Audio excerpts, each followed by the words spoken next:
안녕하세요. 저는 최근에 파혼을 하게 된 30대 여자입니다.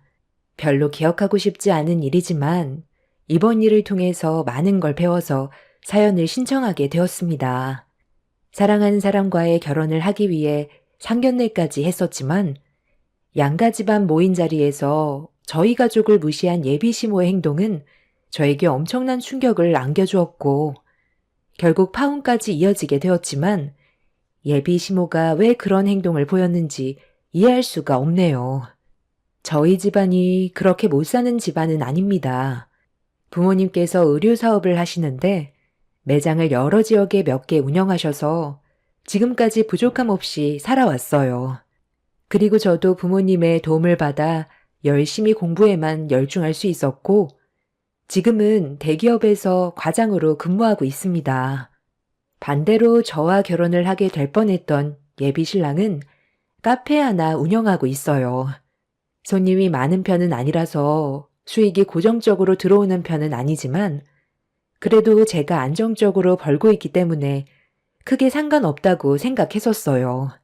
예비 신랑도 많이 벌면 당연히 좋겠지만 그렇게 부족한 형편은 아니었기 때문에 신경 쓰지 않았었는데 예비 시모는 제 입장과는 다르게 돈을 더 중요시하게 생각하고 있었습니다. 어느 날 퇴근을 하고 예비 신랑을 보기 위해 카페를 들렸었는데 그때 처음으로 예비 시모와 직접 얼굴을 대면한 적이 있었어요. 그때부터 시작된 저와 예비 시모의 팽팽한 긴장감은 상견례까지 이어지게 되었고 예상하지 못한 사건들이 연달아 터지게 되는 일이 생겨버리게 되었습니다. 진혁아, 엄마 왔다. 근처에서 밥 먹고 지나가다가 오늘 엄마 지인분들이 우리 아들이 만든 커피 한 잔씩 하고 싶다길래 잠깐 들렸는데 커피 좀 줄 수 있지? 아, 당연하죠. 몇 잔 드리면 돼요? 그런데 왜 다들 안 들어오시고 밖에 서 계시는 거예요? 들어오셔서 편하게 드시다 가시라고 해요. 어, 우리가 또 다른 일정이 있어서 커피만 받으면 되니까 괜찮다. 다들 아메리카노 먹는다고 했거든? 7잔 부탁 좀 할게. 그런데 옆에 같이 있는 사람은 누구? 아, 제가 며칠 전에 얘기했잖아요. 결혼하고 싶은 사람이 생겨서 조만간 인사드리러 간다고 했었는데 기억하시죠? 예비 시모는 남자친구의 말을 듣더니 저를 위아래로 훑어봤어요. 그런데 저를 훑어보는 시선이 그렇게 좋아 보이지는 않았습니다. 첫인상이 마음에 들지 않았는지 제가 인사를 드렸는데도 고개만 까딱하시곤 무시하더니 예비 신랑과 대화를 주고받고 있었죠. 이런 분위기를 남자친구도 인지했는지 예비 시모의 행동에 약간 당황스러워하는 것 같아 보였습니다. 저도 가끔 남자친구의 일을 도와주기도 해서 같이 커피를 만들어 내어 드렸는데 제 커피는 옆으로 쓱 밀더니 남자친구가 만든 커피만 한쪽으로 빼고 있었어요.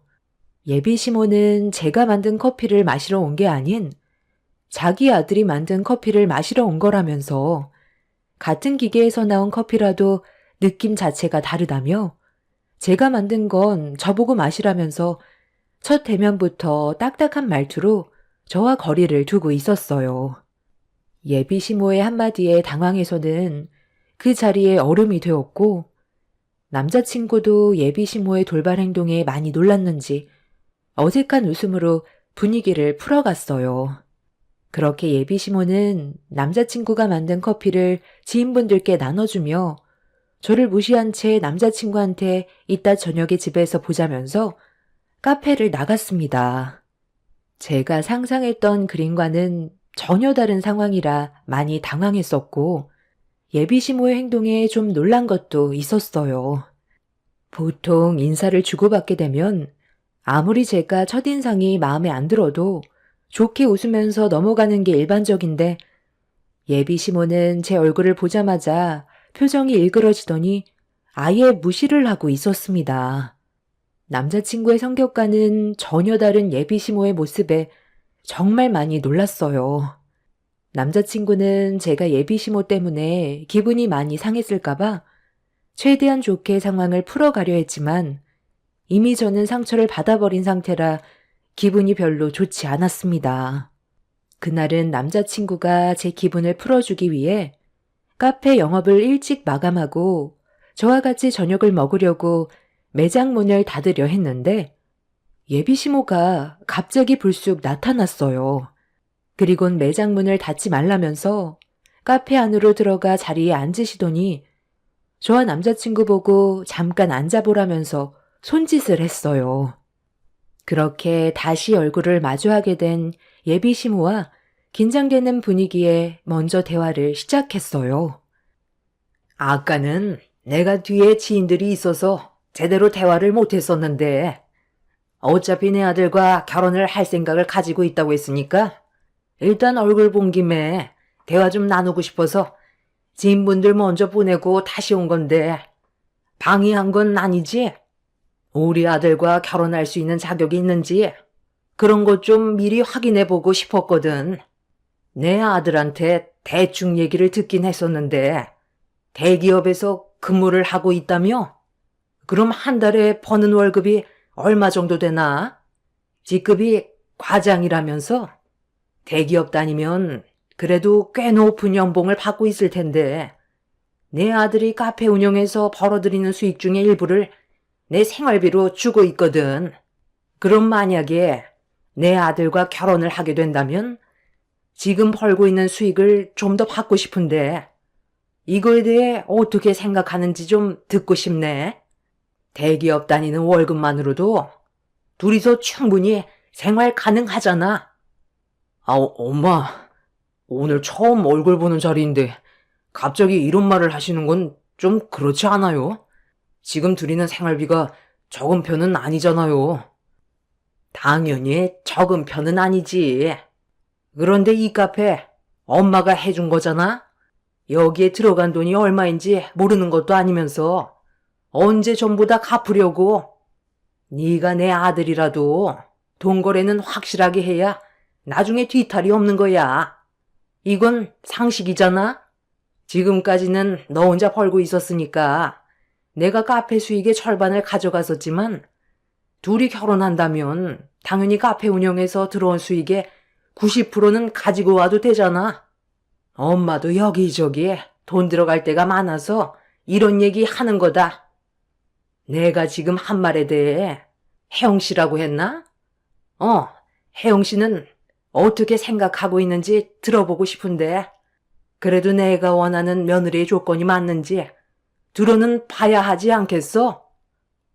예비시모는 저와 첫 대면에서부터 돈 얘기를 먼저 꺼내고 있었어요.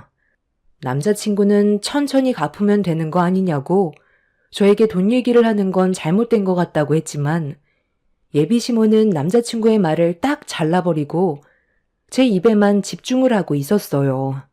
저는 상황에 따라 다르겠지만 남자친구가 예비시모에게 돈을 빌려 카페를 운영하고 있다면 하루빨리 갚고 자신의 카페로 만드는 게 좋을 것 같다고 설명을 드렸어요. 하지만 생활에 많은 지장이 생길 정도로 돈을 갚는 것보단 결혼하게 되면 돈 들어갈 곳이 많기 때문에 어느 정도는 저희 생활에도 여유를 줬으면 좋겠다는 의견을 드렸습니다. 제 말이 끝나자마자 예비시모는 알 수 없는 표정으로 저를 한참 동안 쳐다봤어요. 그리곤 결혼을 하고 싶다면 남자친구가 카페에서 벌어들이는 수익에 대해선 기대하지 않는 게 좋을 거라고 빌려준 돈을 전부 다 갚기 전까지는 제가 버는 월급으로 생활하라면서 저희 입장에 대해서는 조금도 이해해주지 않았습니다.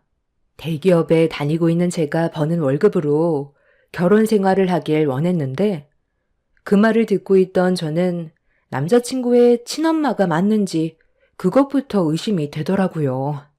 아무리 생각을 해봐도 자식이 잘 되는 걸 원하지 자식한테 돈을 빌려줘서 카페를 운영할 수 있게 매장을 차려줬다 해도 돈을 받는 걸 떠나서 시간이 걸리더라도 어느 정도 안정적인 생활이 가능해질 때까지는 봐줄 수 있는 건데 예비시모는 제가 벌고 있는 돈으로도 둘이서 충분히 먹고 살 수 있다며 양보 같은 건 절대 없었어요.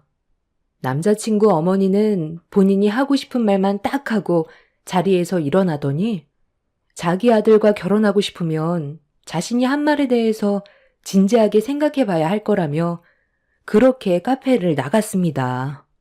저는 갑자기 찾아온 예비 시모가 좀 전에 저를 대했던 행동을 미안하게 생각해서 다시 온 줄 알았는데 그건 제 착각이었고 더 큰 문제가 생겨 당황스럽기만 했어요.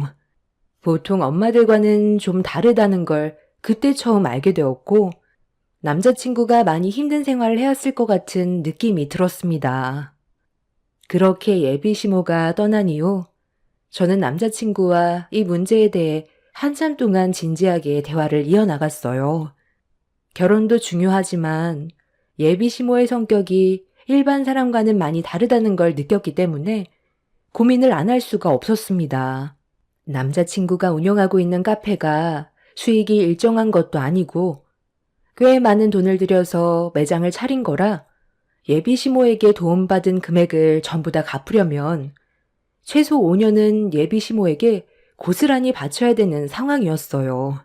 물론 제가 버는 월급으로 충분히 생활이 가능하다곤 하지만 자식이 결혼하고 살림 차리게 되면 금전적인 부분에서 부딪히게 되는 일이 많아지는데 예비 시모는 자식보다 본인의 이익을 위해 움직이고 있는 행동을 보고 정말 실망을 많이 하게 되었습니다. 저와 남자친구는 한참 동안 대화한 끝에 빌린 돈이라고 생각하고 결국 몇 년 안에 갚는 걸로 해서 끝내기로 결정을 내리게 되었습니다.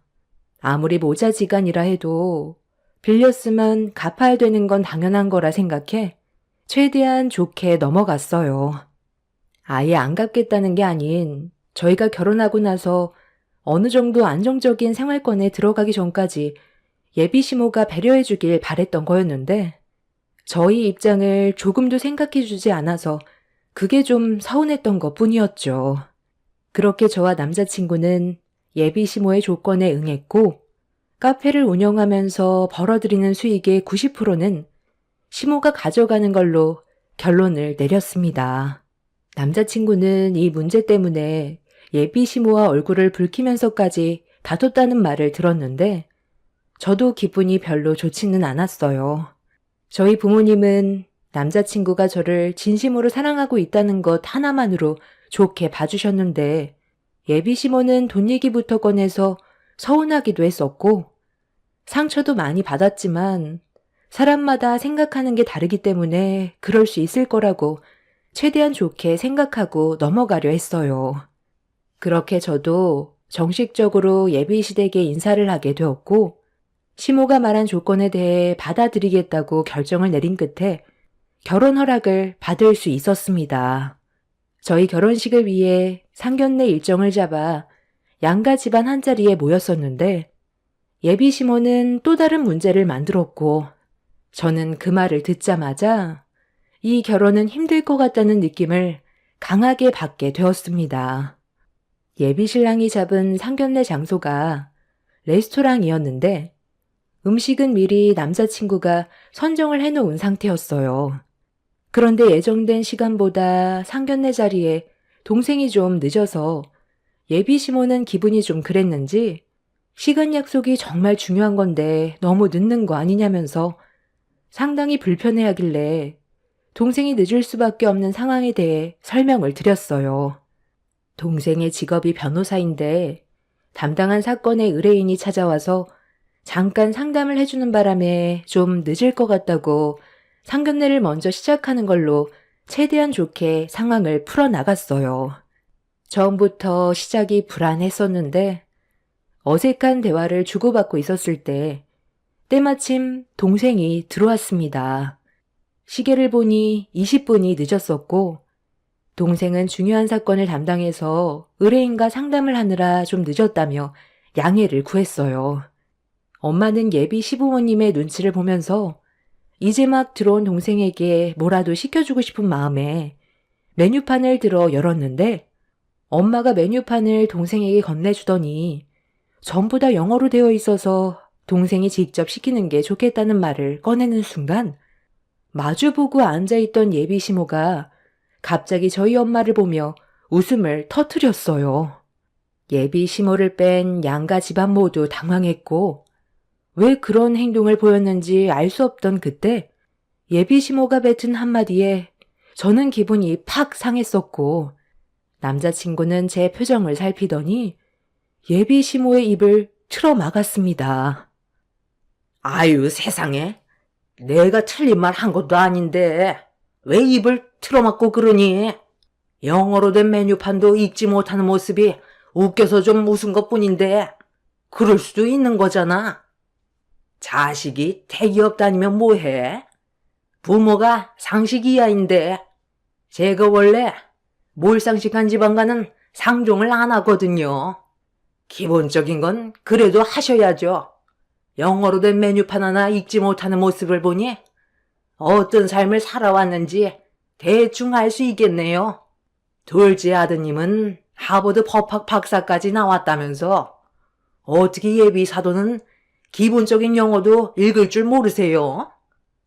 지금 말이 너무 심한 것 같은데요? 저도 할 말은 해야 될 것 같네요.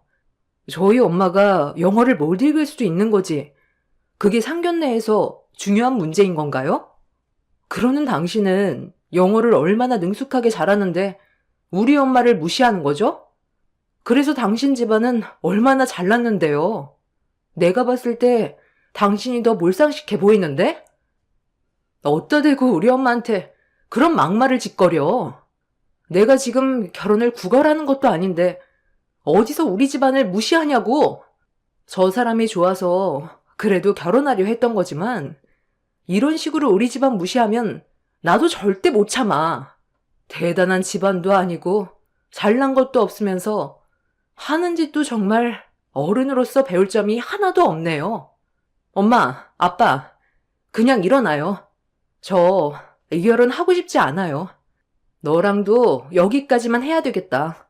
내가 다른 건 다 참을 수 있지만 우리 가족을 함부로 얘기하는 건 절대 못 참거든. 이거 놔. 어차피 끝났다니까? 상식적으로 생각을 해봐.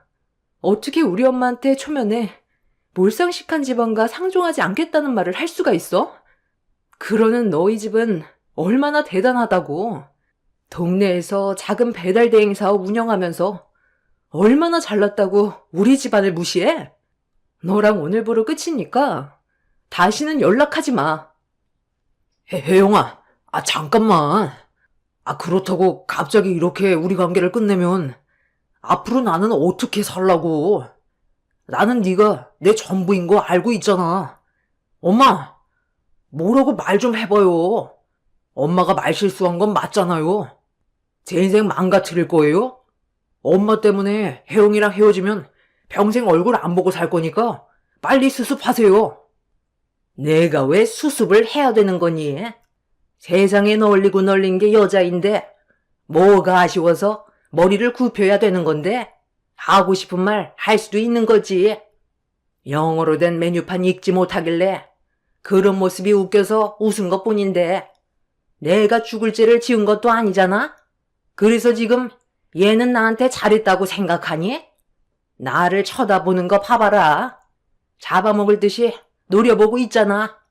이게 예비 시어머니를 대하는 자세야? 기분 상하는 말을 들었더라도 일단 오늘은 중요한 자리니까 넘어가고 따로 나한테 서운했던 걸 얘기할 수도 있는 거지. 자리에서 펄떡 일어나서 삿대질도 모자라. 당신 일한다. 너는 이런 못돼 처먹은 여자가 뭐가 좋다고? 헤어지면 얼굴 안 보겠다는 말까지 하니? 세상에 널린 게 여자고 너 능력 좋고 너 좋다는 여자들 한 트럭이나 태기 중이다. 너도 미련 버려라. 옆에 있던 동생은 더 이상 상대할 가치도 없는 집안인 것 같다면서 먼저 자리에서 일어나더니 충격을 받은 저희 부모님을 자리에서 일으켜드린 뒤 먼저 나갔어요. 남자친구는 제 팔을 붙잡곤 애원을 했지만 이런 집안의 며느리로 들어가 살 바엔 차라리 결혼을 안 하는 게 좋을 것 같다면서 남자친구의 팔을 강하게 뿌리친 뒤 밖으로 뛰쳐나왔습니다. 남자친구는 끝까지 쫓아와 저희 부모님께도 용서를 구했지만 이미 마음이 굳게 닫혀버린 상태였고 그렇게 저는 그날 헤어지겠다고 확실하게 못을 박았어요. 남자친구는 엄청난 충격을 받았는지 그 자리에 경직된 상태로 서 있었고 뒤이어 예비시모가 저를 노려보고 있었네요. 성격이 거지 같은 예비시모의 며느리로 들어가게 되면 분명 한 번뿐인 제 인생 무너지는 건 뻔했기 때문에 어떤 사람인지 빨리 알게 된 게 천만다행이라고 생각했어요. 그날 이후 남자친구는 저희 집에 시도 때도 없이 찾아와 애원을 했지만 정리하기로 마음먹은 거 확실하게 끝내려고 더 이상 만나주지 않았습니다.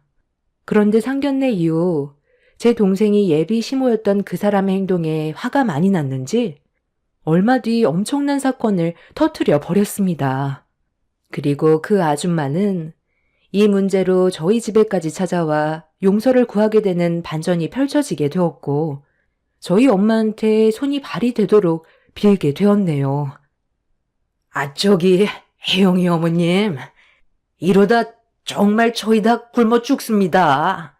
힘들게 자리 잡았는데 이대로 망하면 저희는 뭐 먹고 삽니까?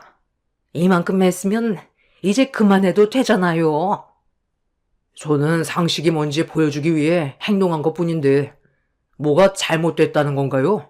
그럼 정상적으로 영업을 하시던가요? 잘못은 그쪽에 해놓고 왜 저희한테 와서 용서를 구하는 건데요? 양심 있게 행동하세요.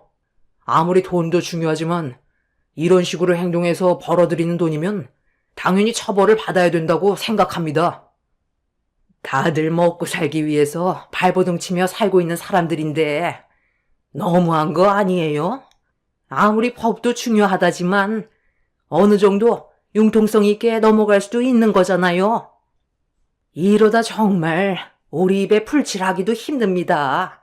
왜 다른 업체들은 놔두면서 왜 우리한테만 이러는지 모르겠네요. 상견례 때 그 말 한마디 해서 그런 거예요? 충분히 알고 계시네요. 그때 저희 엄마한테 몰상식하다고 하지 않았어요? 그래서 그쪽 집안은 얼마나 상식 있게 살고 있는지 확인해 봤는데 이건 뭐 상식을 떠나 돈만 벌어먹으려고 불법인 걸 알면서도 지키지 않는 모습을 보니 상식이 뭔지 확실하게 알려주고 싶었어요. 저는 뿌리를 뽑을 때까지 멈추지 않을 생각입니다. 이미 소문이 전부 다 퍼졌던데요. 그쪽 업체에서 배달 업무를 맡으면 벌금 때문에 벌어들이는 수익보다 벌금으로 나가는 돈이 훨씬 많아진다고요. 저는 법조인이라 법에 벗어나는 행동은 절대로 용서가 안 되거든요. 그래서 법대로 행동한 것뿐이니까 저희 집에 찾아오지 마시죠. 그 아줌마가 저희 집에 찾아온 이유는 동생의 분노가 그 집안 사업에 막대한 피해를 주고 있었고 폐업 직전까지 와서 벌어들이는 수익이 확 줄다 보니 발등에 불이 떨어져 저희 집에 찾아온 거였어요. 그 집안은 배달 대행업체를 운영했는데 오토바이 배달 기사분들 특성상 한 건이라도 최대한 빨리 배달을 해야 그 집안의 돈이 되기 때문에 아줌마는 배달 기사들을 압박하면서 돈을 벌어들이고 있었습니다. 그리고 이런 상황들을 뒤에서 조사한 동생은 그 집안의 배달 대행 소속에 들어가져 있는 배달 기사들이 법 규정을 지키지 않고 인도를 달리거나 신호 위반을 하는 행동들을 할 때마다 쉬지 않고 계속 신고를 넣었어요. 동생은 일이 바빠 직접 움직일 수 없었기 때문에 꽤 많은 사람들을 모집해 배달기사들이 법규를 준수하지 않는 행동을 보일 때마다 무조건 촬영해서 전부 다 신고를 넣었습니다. 처음 벌금의 시작은 적었지만 시간이 지날수록 납부해야 되는 벌금의 액수가 몇십에서 몇백 단위까지 올라가더니 몇천만 원까지 올라가게 되자 버는 돈에 비해 납부해야 되는 벌금이 훨씬 많아지게 되자 배달기사들이 결국 두 손 두 발 들게 되었고 그 동네는 배달 안전지역으로 바뀌게 되었죠.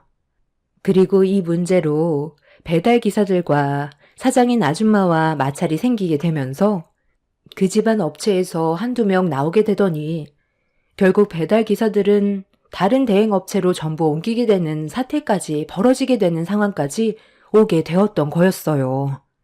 대행업체 사장인 아줌마는 법규를 준수하면서 배달을 하면 돈을 벌 수 없으니 위반을 하라며 지시를 내리면서 압박을 가하자 배달기사들은 더 이상의 손해를 보고 싶지 않아 다른 업체로 옮겨간 거였습니다. 특히 배달기사들이 그 집안이 운영하는 대행업체에서 일을 하게 되면 벌금 폭탄을 맞게 된다는 입소문이 돌아 그 업체에 들어가는 걸 꺼리게 되자 나중엔 아무도 그 업체에 들어가 배달 일을 하지 않게 되었죠. 그리고 이런 일을 제 동생이 관련되어 있다는 걸 알게 된 아줌마는 저희 집에 찾아와 배달기사들이 새로 들어와도 벌금 때문에 버티지 못하고 전부 다른 업체로 옮겨가 돈을 벌지 못하고 있다면서 상황을 좋게 풀어가려 했지만 달라지는 건 없었습니다. 한 건이라도 배달을 해야 돈이 된다는 건 충분히 이해하지만 사람 목숨이 달린 일이고 큰 사고로 이어질 수 있는 상황에서 누군가는 바로잡아야 될 일이었다면서 상식 있는 사람이 그런 것도 모르냐며 법대로 살라고 아줌마를 돌려보냈어요.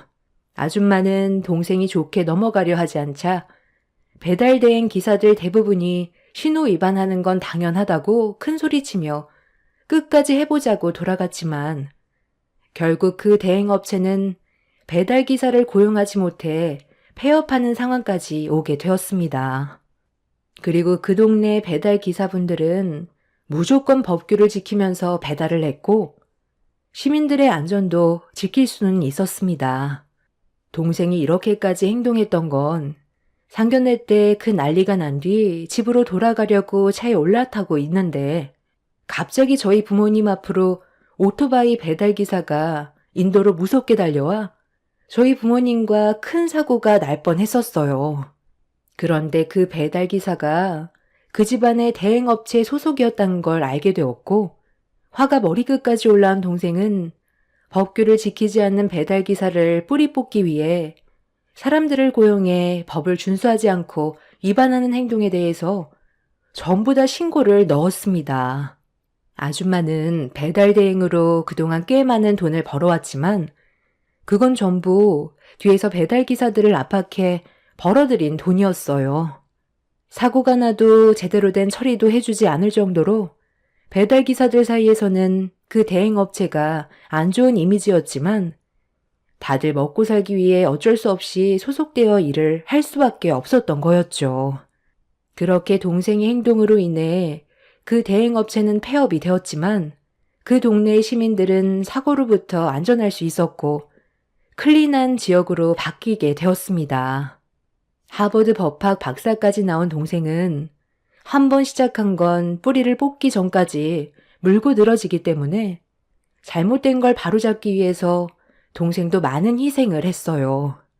변호사 일도 해야 했지만 문제점을 바로잡기 위해 사람들을 고용해서 비용적인 부분까지 처리를 해야 됐기 때문에 쉬운 문제는 아니었습니다. 만약 동생이 이번 일을 바로잡지 않았다면 어린아이들이 다칠 수도 있는 상황이 생겼을 수도 있었겠죠. 그리고 이번 일을 통해 제 동생이 직접 두 팔을 걷고 나섰다는 게 입소문이 난 이후 지역 카페 회원분들께서 안전한 동네로 만들어줘서 고맙다면서 소정의 선물까지 직접 전달해 주는 일이 있었어요. 대부분 몇 번 배달 기사분들의 법규 위반으로 인해 인상을 찌푸리는 일이 있었을 거예요. 그만큼 생활 깊숙이 자리 잡게 되면서 위험까지도 오게 됐지만 잘못된 걸 알면서도 모른 척 하는 것보단 바로 잡는다면 더 큰 사고를 막을 수 있다고 생각합니다. 악덕 사장이었던 그 업체의 폐업으로 인해 훨씬 더 안전해졌고 살기 좋은 동네로 바뀌었다면 제 동생의 노력이 헛되지 않은 것 같아요. 남자친구와 비록 파혼을 했지만 이번 일을 통해 많은 걸 배우게 되는 계기가 되었습니다. 앞으로는 더 좋은 날이 오겠죠. 제 사연 들어주신 분들 감사합니다. 안녕하세요. 저는 경기도 광주에 살고 있는 40대 후반 여자입니다. 지금 저희 가족이 처한 상황을 여러분들께 알려드리고자 합니다. 시모의 한마디로 인해 여러 사람이 피해를 본 상태라 현재 화가 많이 난 상태예요. 사건의 시작은 시모가 원래 입이 좀 가벼우신 편인데 약간 흥분을 하시면 아무 말이나 막 뱉으시는 경우가 있으세요. 가족들 대부분이 그냥 흘려듣긴 하지만 시모의 말 한마디 때문에 가족들끼리 서로 얼굴을 붉힌 적이 몇 번 있었죠. 모두가 서로 헐뜯는 걸 별로 좋아하지 않는 편이라 최대한 조심히 상황을 해결해 나가고 완만한 가족관계를 유지하려고 했으나 또다시 문제가 발생이 되고 말았습니다. 정말 오래간만에 모두가 함께 모여 즐거운 분위기를 이끌어가면서 대화를 주고받고 있었는데 시모는 기분이 좋으셨는지 간단하게 술을 드신다는 걸 분위기 때문인지 좀 무리하게 술을 드셨습니다. 남편은 시모에게 건강을 생각해서라도 술을 그만 드셨으면 좋겠다고 얘기했는데 시모는 모처럼 한 가족이 모인 게 좋아서 그런 거라며 점점 더 술의 양을 늘리셨어요. 자주 있는 일도 아니라서 남편은 묵묵히 시모를 지켜보고 있었습니다. 그런데 갑자기 할 말이 있으시다며 저희를 집중시키셨고 진지한 표정으로 입을 여셨네요. 내 얘기를 잘 좀 들어봐라. 나도 이제 나이가 있고 몸도 점점 약해지는 걸 느끼고 있는 상황에서 하나둘 정리를 해야 될 것 같은데 일단 내가 가지고 있는 것부터 정리하고 싶은데 너희들 의견을 좀 들어보고 싶어서 이렇게 한자리에 모인 김에 내 생각을 얘기하마. 너희 아빠가 사고로 세상을 떠나면서 남겨두고 간 재산이 얼마나 되는지 너희들도 대충은 알고 있을 거다. 그동안 이 재산을 어떻게 할지 정말 고민이 많았거든. 그냥 가지고만 있는 것도 아닌 것 같은데 돈 문제는 상당히 예민하잖아? 그래서 쉽게 말을 꺼내지 못했었는데 한두 살 먹은 나이들도 아니라서 내가 정한 결정에 대해 존중해 줄 거라 생각한다. 너희들이야 머리가 워낙 좋으니까 재산을 나눠주면 당연히 더 많은 돈을 불릴 수야 있겠지. 그런데 그것도 개개인마다 능력이 다를 거 아니야? 나는 너희 아빠가 살아생전 힘들게 일해서 모아놓은 재산을 아무 생각 없이 사용하는 걸 원하지 않는다. 그래서 재산을 나눠줄 때 학력별로 나눌까 하거든.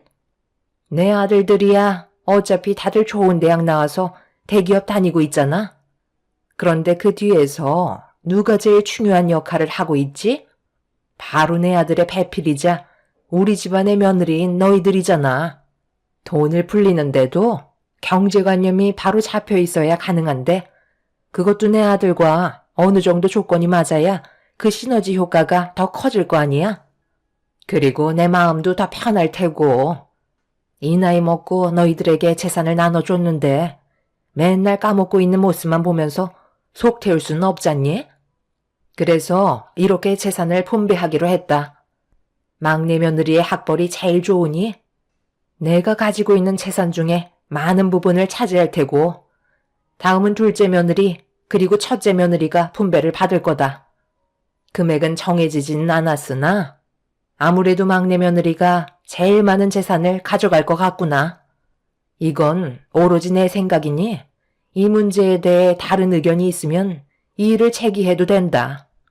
크게 반대하는 거 없으면 이대로 진행할까 하는데 아무 말 없는 거 보니까 나쁘지 않나 봐. 나쁘지 않은 게 아니라 어이가 없어서 그러는 거예요. 어떻게 그런 생각을 하실 수 있는 거예요? 그럼 제 아내가 제일 학벌이 좋지 않으니까 재산 분배를 적게 해주시겠다는 거잖아요. 이건 아예 차별 대우 아닌가요? 뭐든 똑같이 나눠야 한다고 생각하는데요. 그렇지 않고선 이건 싸움밖에 안 된다고요. 저는 이 문제에 대해 반대할게요. 더는 가족들끼리 싸우고 싶은 생각 없어요. 그리고 이런 생각을 가지고 계셨으면 자식들 먼저 따로 모아서 의견을 물어보셨어야죠. 대놓고 이 사람 무시하는 것밖에 더 돼요? 방금 어머니가 하신 말씀 저는 받아들이지 못할 것 같아요. 다들 나랑 같은 생각이지? 재수 씨들도 그렇게 생각하고 있죠? 어떻게 이런 생각을 하고 계셨는지 너무 황당하네요. 잠깐만요. 제 의견은 좀 다른데요. 저도 대학 나오고 좋은 직장 다니는 게 제 인생을 위해서이기도 하지만 나중에 시집갈 때 좋은 조건의 며느리로 인정받고 싶어서 그런 것도 있었거든요. 사람마다 노력의 차이니까 당연히 그에 따른 합당한 보상이라고 생각해요. 어머님이 큰형님, 작은형님보다 저를 인정해 주시는 거잖아요. 그럼 당연히 감사하게 받아들여야죠. 언제 또 이런 기회가 오겠어요. 제가 좋은 학력에 좋은 회사를 다니고 있으니까 돈에 대해서도 형님들보다 보는 눈이 훨씬 더 밝지 않겠어요? 어머님이 하신 결정 저는 따르도록 할게요. 이번 기회는 놓치고 싶지 않네요. 저도 나쁘지 않은 조건이라고 생각해요. 무조건 공평하게 나누거나 아니면 집안의 장남이 제일 많은 재산을 가져가는 그런 식상한 의견보다 오히려 지금이 훨씬 좋은 것 같은데요? 그런데요, 어머님이 아직 모르시는 부분들이 있는 것 같아서 말씀드릴게요.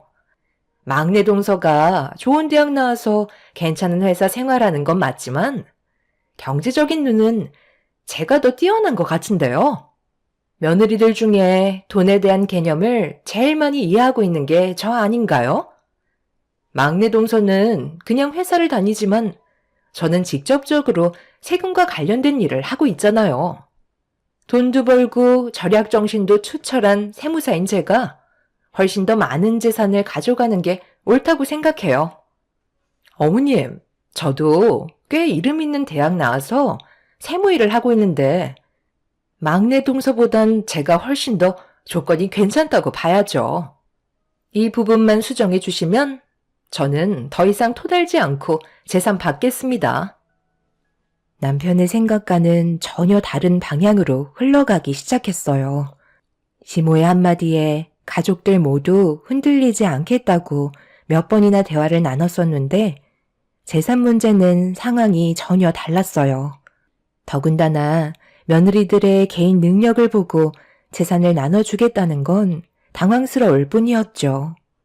그렇게 된다면 중졸인 저 때문에 남편이 받게 될 재산이 적어지는 거였어요. 집안의 환경이 어려워서 중졸을 하고 바로 사회로 나와 일을 시작해야 했었는데 이런 상황이 남편과 결혼을 하게 된 이후에도 걸림돌이 될 줄은 몰랐습니다. 남편은 너무 불공평하다면서 반박을 했지만 둘째, 셋째 동서는 반대로 오히려 적극적인 자세로 나오고 있었습니다. 그런데 둘째 동서가 세무사로 일을 하고 있다는 거에 시모가 혹하게 되자 막내 동서도 자신이 가지고 있는 스펙에 대해 얘기하면서 둘째 동서를 견제하고 있었어요.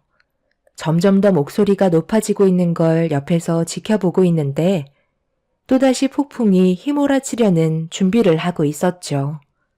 여기서 문제가 시동생들은 묵묵히 지켜보고 있었고 크게 나서지 않는 모습에 남편이 당황해하면서 따로 대화를 하길 원했어요. 그제서야 둘째 시동생이 입을 열었네요. 형, 정말 속 보이는 거 알아? 장남이라서 어머니의 재산을 제일 많이 가져가고 싶어서 지금 이러는 거야? 지금 그게 무슨 말이야? 이건 공평성에 어긋난다고 생각하니까 어머니 의견에 반대를 하는 건데 지금 그런 말이 나와? 그럼 그냥 엄마가 하고 싶은 대로 하게끔 놔두면 되잖아. 다들 찬성하는 분위기인데 형수님이 중졸이라서 그래? 내가 재산을 얼마나 가져가든 그건 중요치 않아. 괜히 돈 문제로 가족 간의 사이에 금이 갈까봐 그러는 거다. 벌써부터 서로 돈 문제 때문에 예민해져 있는 상태잖아. 재수씨가 세무사로 일을 하고 있다고 반박을 하면서 막내 재수씨가 지금 심리적으로 상당히 불편해져 버렸는데 이게 가족 간의 싸움이 안 될 것 같아? 어머니는 왜 상황을 이런 식으로 만드는 거예요? 머릿속에서 나온 방법이 이런 것 말고는 없었어요? 저희들이 먹고 살기 힘들 정도로 사정이 안 좋은 것도 아닌데 꼭 이렇게 차별을 둬서 왜 싸움을 부추기냐고요? 언제나 현명하셨던 아버지가 옆에 없다는 게 너무나 마음이 아프네요. 이런 식으로 따지고 들어가면 저희 형제들도 각자 다른 대학 나왔는데 저는 서울대 나왔으니 끝난 거 아니에요? 서울에서 제일 좋은 대학인데 아무리 이 사람이 중졸을 나왔어도 형제간 학력으로 봐야 하는 거죠. 내가 앞서 얘기했잖아. 너희들은 그렇게 중요하지 않다니까. 실질적으로 돈 관리는 누가 하고 있니? 전부 며느리들이 하고 있는데 한두 푼도 아니고 꽤 많은 재산을 무턱대고 맡긴다는 건 문제가 있는 거지. 그래서 이런 식으로 기준을 정한 거기 때문에 더 이상 토달지 마라. 둘째, 셋째 너희들은 내가 조금 더 생각해보고 결정하도록 하마. 어머님 말씀이 100번 오르시는 게 돈이라는 건 배운 사람일수록 그만큼 많은 재산을 불릴 수 있는 조건이 된다는 거예요. 그런데 큰형님은 중졸밖에 안 나오셨으니 당연히 경제관념이 떨어질 수밖에요. 잘 생각하신 거예요. 가족 간의 사이에서도 사회라는 게 있잖아요. 서로 알게 모르게 개개인의 능력을 따지고 있는 건 사실이라고요. 그러니까 저는 무조건 찬성할게요. 큰형님은 중졸이라 몇 푼 받지도 못하겠어요. 이래서 집안 환경도 무시 못한다니까요. 너무 상심하지 마세요. 형님 부모님을 탓해야죠. 누굴 탓하겠어요? 그래서 가난은 대물림 된다는 거예요. 집안 사정이 안 좋아서 일찍 사회로 뛰어들었으니 당연히 남들보다 배운 지식이 모자란 거죠. 집안 유전자를 봐도 딱 알 수 있지 않나요? 저희 애들은 학교에서 1, 2등을 다투고 있는데 형님 애들은 중간도 겨우 턱걸이 한다면서요? 걔들이 커서 똑같은 길을 걸을 테고 결국에는 뻔한 회사에 쥐꼬리만한 월급 받아가면서 남은 인생 살아가겠죠. 그래서 집안의 학력이 정말 중요한 거예요. 재수 씨, 지금 뭐 하자는 거야? 싸움을 부추기겠다는 거야? 어머니한테 인정받았다고 생각하니까 생각 없이 아무 말이나 뱉어대도 된다고 생각하는 건 아니지? 봐주는 것도 한계가 있는 거라고. 잘 알지도 못하면서 어디서 입을 함부로 놀려? 왜 이 사람한테 화를 내고 그래? 괜히 형수님 때문에 재산을 제일 적게 받게 됐으니 우리한테 화풀이 하는 거야? 예상했던 일이 시모의 한마디로 인해 터지고 말았습니다. 셋째 동서는 저에게 그동안 알게 모르게 많은 불만을 가지고 있었는지 제 삶에 대해 문제가 있다며 지적을 하고 있었네요. 배운 것도 없는데 집안의 제일 큰 형님이라고 대우를 해줘야 하는 것도 마음에 들지 않았었겠죠. 이것저것 시키기라도 하면 항상 입이 나왔었는데 속으로 제가 중졸밖에 안 나왔다는 걸 무시하고 있었을 게 동서의 한마디로 모든 걸 알 수 있었습니다.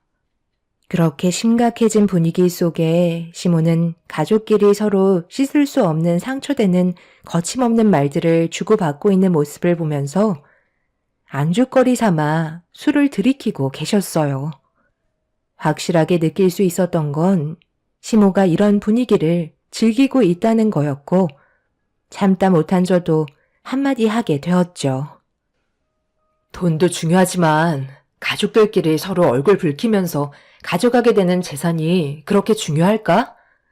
돈은 있다가도 없는 건데 이렇게까지 해야 되겠어?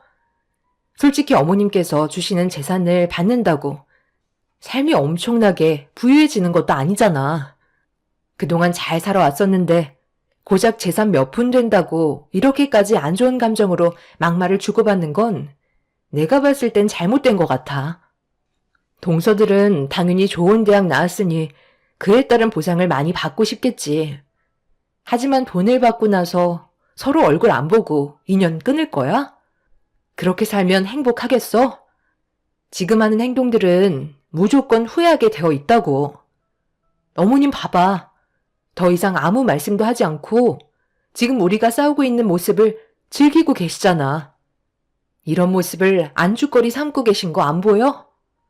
재산을 지금 당장 주시겠다는 것도 아니고 나중에 마음이 바뀌셔서 세상 떠나시기 전까지 가지고 계시면 지금 우리의 싸움이 의미가 있을까? 다들 제발 생각 좀 하고 행동했으면 좋겠어. 어머님이 얼마나 많은 재산을 가지고 계신지 아직 다들 파악도 못했잖아. 모든 게 눈앞에 펼쳐지지 않는 이상 섣부른 모습을 보인다는 건 나중에 분명 후회가 뒤따를 거야. 내가 비록 중졸밖에 안 되지만 사회생활을 정말 오랜 기간 경험해 온 걸 바탕으로 얘기하자면 돈 때문에 사람 망하는 거 정말 많이 봐왔어.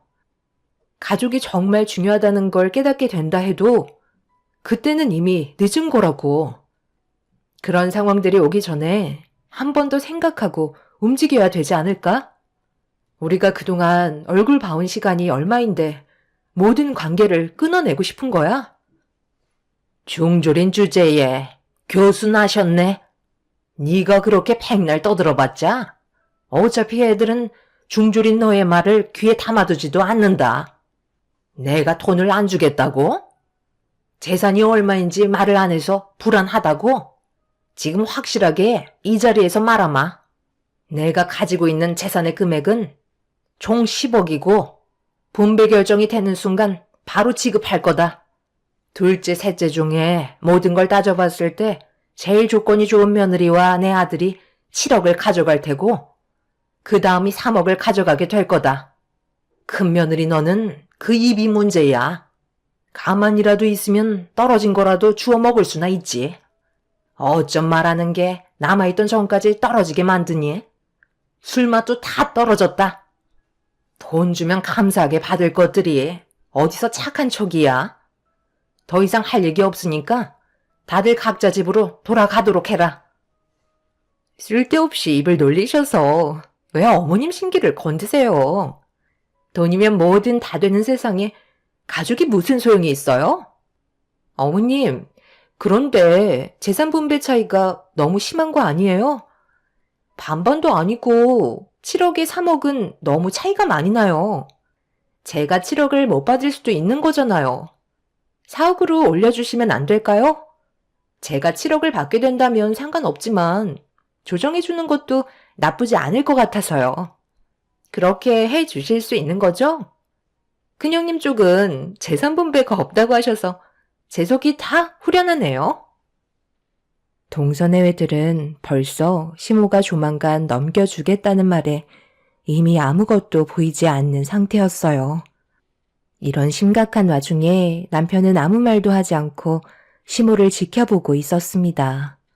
그리고 자리에서 일어나 저보고 집으로 돌아가자며 제 팔을 붙잡고 자리에서 일으켜 세웠어요. 그렇게 저희는 먼저 집에 들어와 진정되지 않은 기분을 가라앉히기 위해 노력하고 있는데 찬물을 들이킨 남편이 무언가 심각한 고민에 빠져 있는 듯 보였습니다.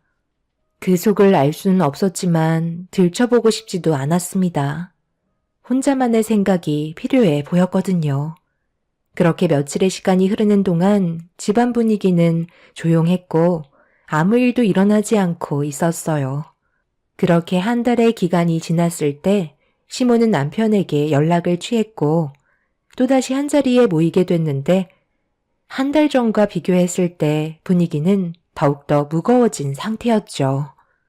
이미 서로 각자의 마음의 문이 닫혀 있는 게 보였습니다.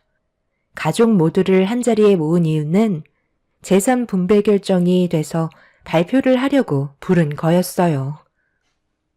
내가 그동안 정말 진지하게 생각하고 결정을 한 거니?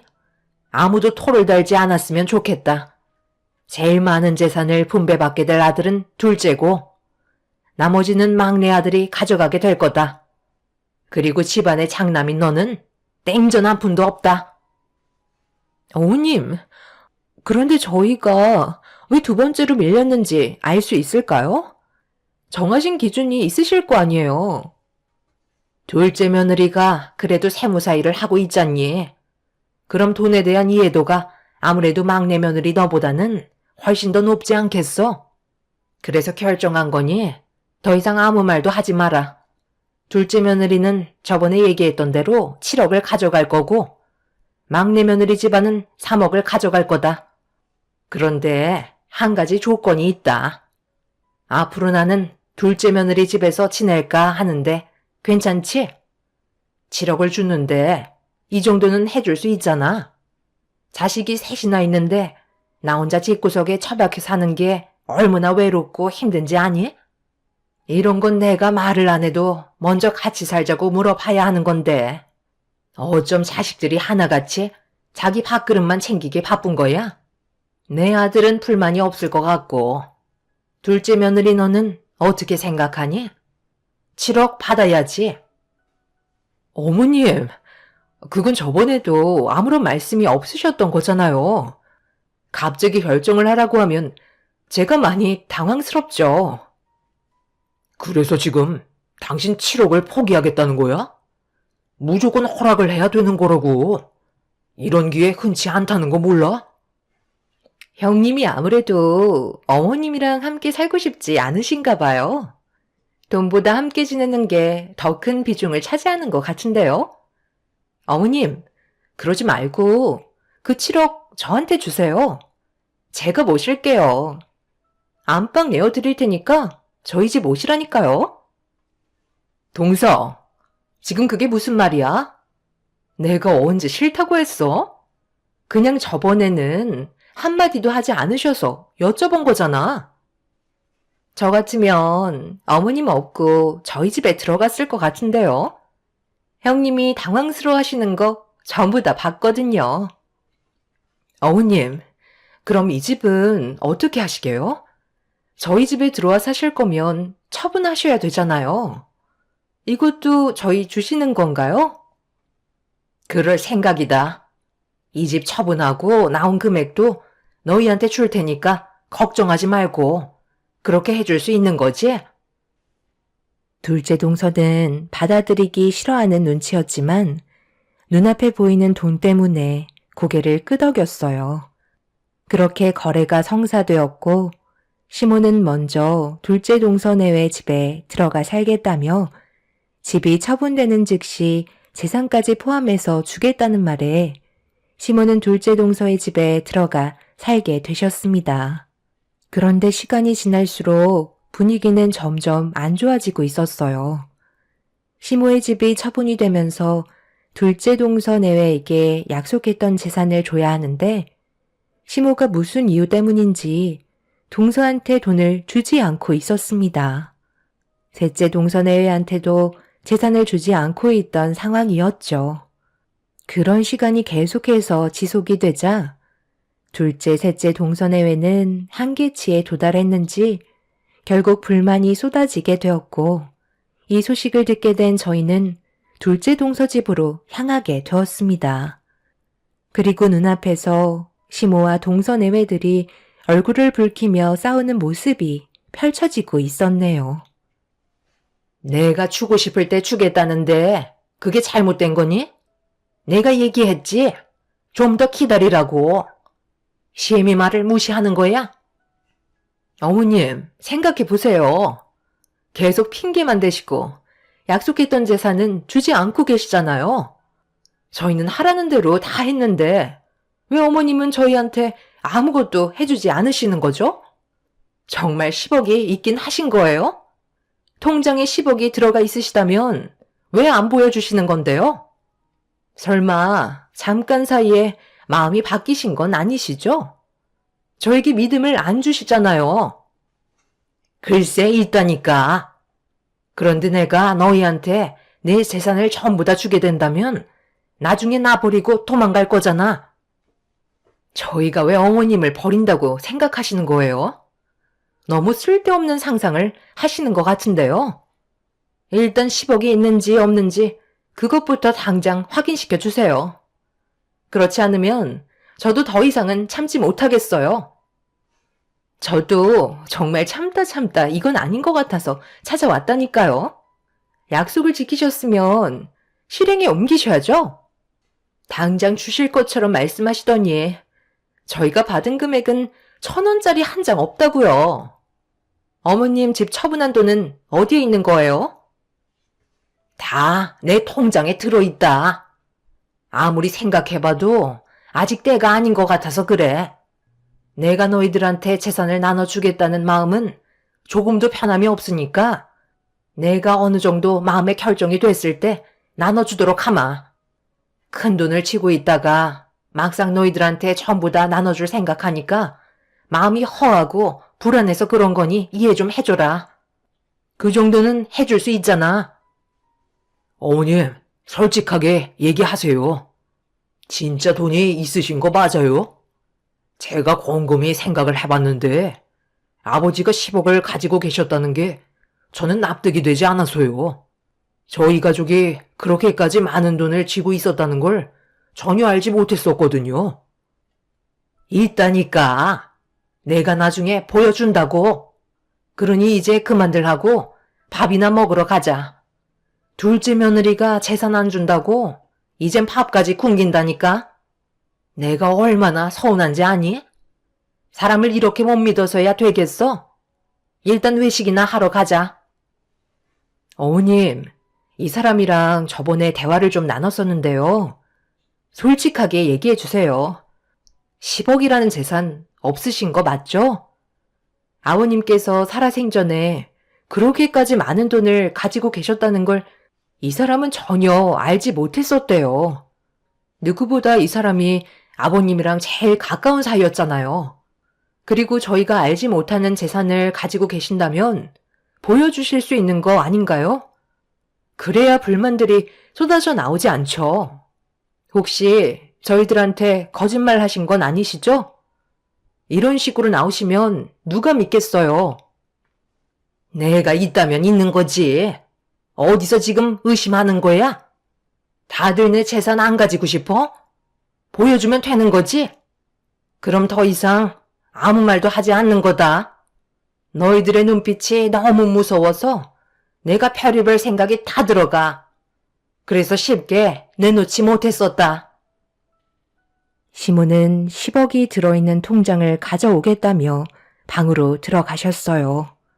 그런데 한참이 지나도 밖으로 나오지 않으시길래 점점 사태는 심각해졌고 둘째 시동생이 열쇠를 가져와서 문을 여는 순간 시모는 가방을 움켜쥔 채 저희를 경계하고 있었어요. 둘째 시동생은 화가 머리끝까지 올라왔는지 시모의 품에 있던 가방을 뺏었고 안에 있던 내용물을 탈탈 털었는데 통장 하나가 바닥으로 떨어졌습니다. 그런데 시동생이 통장을 펼치는 순간 사색이 든 얼굴로 손을 떨고 있었고 둘째 동서가 급하게 달려가 통장을 뺏어 들어 확인을 하는 순간 그 자리에 털썩 주저앉아 버렸네요. 시모의 통장에는 10억이 아닌 10만 원이 찍혀 있었습니다. 어디에도 10억이라는 금액은 통장에 기록이 되어 있지 않았어요. 시모의 말이 거짓이었다는 게 밝혀진 순간이었죠. 둘째 동서는 화가 머리끝까지 올라왔는지 시모에게 당장 나가라며 소리를 질렀지만 시모는 끝까지 방에서 나가려 하지 않았습니다. 남편은 다들 침착하라고 화를 내더니 시모에게 다가가 집을 처분한 돈은 어떻게 했냐고 여쭤보자 시모는 입을 꾹 닫은 채 아무 말도 하지 않고 있었어요. 남편은 무슨 상황인지 알려줘야 도와줄 거 아니냐며 침착하게 대화를 풀어나가려 하자 시모가 조심스럽게 입을 열었습니다. 그리고 입 밖으로 나온 한마디에 가족 모두 경악을 하고 말았네요. 시모는 동네 지인들과 여행을 하던 도중에 카지노에 잠깐 발을 들인 적이 있었는데 번쩍거리는 조명과 함께 여러 가지 놀 것들이 많아 한참 동안 재미를 보다가 그 유혹에 벗어나지 못해 자신도 모르게 가지고 있던 재산을 전부 다 태워버렸다는 충격적인 말을 듣게 되었어요. 그리고 시모는 덜덜 떨리는 손으로 안주머니에서 통장 하나를 꺼내 들었고 그걸 내보이는 순간 저희 가족 모두는 그 자리에서 주저앉고 말았네요. 시모는 정말 10억이라는 재산이 있었는데 저희한테 재산을 나눠주겠다는 말을 하기 전에 벌써 돈을 조금씩 써가기 시작했어요. 그런데 돈을 찾는 액수가 점점 커졌고 결국 모든 돈이 바닥이 나게 되자 시모는 살고 있던 집을 처분하기로 생각했던 거였죠. 그래서 이런 말도 안 되는 거짓을 꾸며오고 계셨던 거였어요. 집을 처분한 돈으로 카지노에 털어버린 시모는 둘째 동서네의 집에서 얹혀 살면서 이러지도 저러지도 못하는 상황이었네요. 결국 이 사실이 전부 밝혀지자 둘째 시동생은 시모를 집 밖으로 내쫓아 버렸고 막내 동서네회는 급하게 자리를 피해 버렸습니다. 아무것도 없이 빈털터리가 되어버린 상태에서 남편에게 도움을 요청하는 모습을 지켜보고 있는데 너무 어이가 없어서 말도 안 나오더라고요. 그 많은 재산을 전부 다 흥청망청 써버렸다는 거에 저희도 기운이 빠져버린 상태였죠. 둘째 동서는 시모에게 2번 다시 찾아오지 말라며 문을 강하게 닫아버렸고 시모는 아무 말 없이 저희를 따라왔습니다. 결국 장남인 남편이 시모를 모시게 될 상황이 생겨버린 거죠. 이런 상황 속에 남편은 여러 가지 고민을 하는 듯 보였는데 어느 날 저녁 저에게 대화 좀 하자면서 저를 거실로 불렀어요. 그런데 명함 한 장을 쥐어주더라고요. 뭔가 싶어 자세히 보니 사단법인 정신의료기관이라고 적혀 있었습니다. 처음 보는 명함을 저에게 왜 줬는지 알 수 없어서 남편을 멀뚱히 쳐다보고 있는데 저에게 그동안의 고민거리를 털어놓았고 너무 놀라 급하게 안방에 보석함을 열었는데 텅텅 비어 있었습니다. 여기에 있던 우리 금품들 다 어디 갔어? 설마 우리가 외출한 사이 어머님이 여기에 있는 것들 전부 다 가져가서 팔으신 거야? 그러기 전에 내가 미리 숨겨놨어. 어제 잠깐 당신이랑 외출하고 나서 집으로 들어왔을 때 어머니가 집 청소를 하고 계셨잖아. 그런데 금품함을 뒤적거린 흔적이 보이더라고. 혹시 몰라 어머니한테 여쭤보니까 계속 발뺌하길래 나중에 돈을 드린다니까 그제서야 주머니에 있던 우리 결혼 반지를 꺼내시더라. 그래서 내가 금품함에 있던 귀중품들 전부 다 숨겨놨어. 아무리 생각해봐도 어머니는 치료를 받으시는 게 좋을 것 같아. 그래서 내가 한 군데 알아본 곳이거든. 그쪽으로 모시는 게 가족 모두에게 피해가 가지 않는 방법이야. 우리도 언제까지 어머니 때문에 스트레스 받아가며 살아갈 수는 없잖아. 너희들 지금 그게 무슨 말이니? 내가 자고 있는 줄 알았어? 너 손에 쥐고 있는 그 명함 이리 좀 가져와 봐라. 어머니, 이렇게 하지 않으면 모두가 힘들어진다고요. 저희가 자주 찾아뵐 테니까 가서 요양 좀 하세요. 이리 내놔보래도? 이건 뭐야? 사단법인 정신의료기관 요양병원? 내가 지금 정신이 나갔다고 생각하는 거야? 나를 여기에 보내고 너희들은 편히 살겠다는 거지? 이래서 자식 새끼 키워봤자 소용없다는 거다. 됐다. 너희들 도움 필요 없으니까 당장 이 집에서 나가도록 하마. 나를 정신 이상자로 취급하고 있어. 용돈도 안 주니까 금품에 손을 댄 것뿐이라고. 시모는 제정신이 아니었어요. 남편은 더 이상은 안 되겠다고 생각했는지 결국 명함에 있던 단체에 전화를 걸어 도움을 요청했고 시모는 동네가 떠나갈 정도로 난리를 치셨지만 결국 정신요양병원에 입원이 되고 말았네요. 그리고 이 소식을 듣게 된 둘째, 셋째 동서내외는 시모에게 많은 실망을 했는지 조금도 금전적인 도움을 주지 않겠다며 저희에게 모든 책임을 전가한 상태입니다. 그래서 또 한 번 난리가 나고 말았죠. 시모는 자기 통제 제어 불능이라는 병명을 가지고 있어서 시간이 지날수록 더 힘들어질 거라는 말을 듣게 되었습니다. 결국 한평생 그곳에서 삶을 보낼 수밖에 없는 현실을 맞이하게 되었네요. 시모 때문에 집안 전체에 불화가 생겼고 현재 다들 등을 돌린 채 살아가고 있습니다. 다행인 건 남편이 그래도 시동생들을 잘 설득시켜서 금전적인 부담을 줄일 수 있었지만 동서들이 시모에게 돈 나가는 걸 마음에 들어하지 않고 있네요. 이 문제로 인해 분명 또다시 얼굴을 붉히게 되는 상황이 찾아오겠죠. 시모의 잘못된 행동이 모두에게 불행을 주게 됐다는 게 안타까울 뿐이네요. 10억이라는 돈은 정말 큰 돈이잖아요. 앞으로 어떻게 살아야 할지 막막하기만 하네요. 제 사연 들어주신 분들, 오늘 하루도 행복하시고 좋은 날들만 가득하시길 바랍니다. 감사합니다.